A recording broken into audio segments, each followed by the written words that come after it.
Hi friends, my name is Saran Kumar, Chartered Accountant from Hyderabad. As you all know, I started releasing short videos on bank branch audit.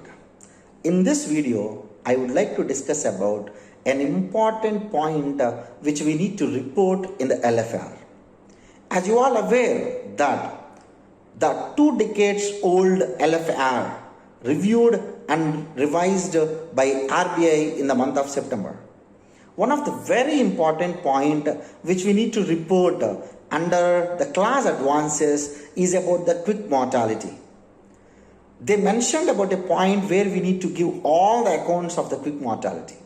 Let us first look into the question what they asked, and I am going to demonstrate you in the Excel how we can do the same. The question they asked is, have you come across cases of quick mortality in accounts where the facility became non-performing within the period of 12 months from the date of first sanction? Details of such accounts may be provided in the following manner. The manner is nothing but they are looking for three particulars. One is the account number, the other one is the account name, the other one is the balance at the year end. From this question of the quick mortality, RBI would like to know the internal control of the credit department.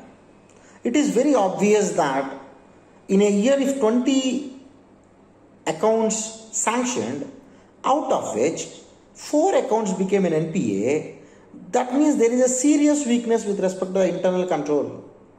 Now let us see how we are going to demonstrate the same in Excel so that the same annexure can be attached in the LFR. To demonstrate this case study, I have taken this sample data. Please note that I have only considered the relevant columns from the advances file which are required. If you look into this data has both performing and non-performing assets as on 31st March 2021. Now, let me select this entire data, keep the cursor in the A3 cell, Control Shift right arrow, take extra column because I am going to consider one more column difference, Control Shift down arrow so that you can select the entire data. Now you can go to the data tab, click the filter.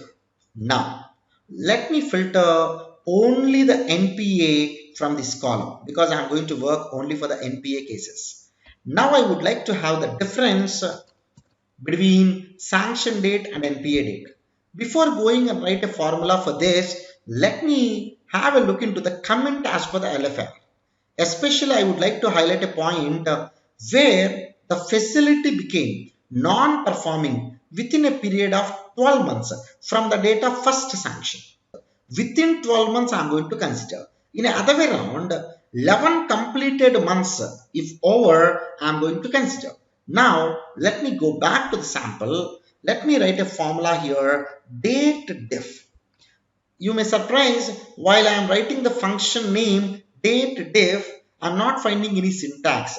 In MS Excel, date diff is one of the peculiar functions because at the back end this function still perform, but when it comes to the front end syntax display, it's not happening.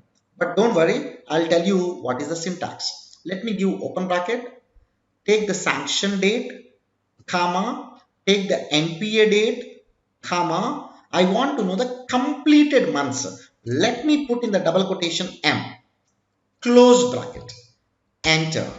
What is the meaning of it? 11 completed months are there between these two dates. Let me just copy and paste it. Now, I want to filter out of this number filters less than 12.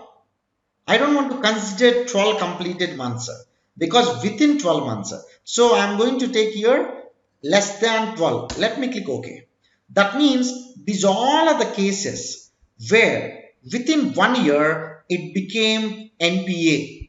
Out of these cases, let me consider only the NPAs happened in the current year. So let me filter, let me remove January month out of this because financial year 2021 means 1st April 2020 till 31st March 2021. So let me remove this January month. Let me click OK. Now this is the data I would like to put as an annexure. Now let me copy this entire data, Control C, go to the annexure one, you can just control V. I just want to have an autofit, so I'll use a shortcut Alt OCA. You can either take the entire data as an annexure to the LFR, or you can only take the relevant columns asked in the LFR. That is nothing but the account number, account name, and outstanding balance. Now, let us look into the LFR, how we are going to write the commit. With respect to this point, I'm going to write like this. During our audit, we come across the cases of quick mortality in accounts. Please refer Annexure 1 for the details of those accounts. Friends, this becomes your working paper as well as part of your annexure to the LFR. I hope you all like this video.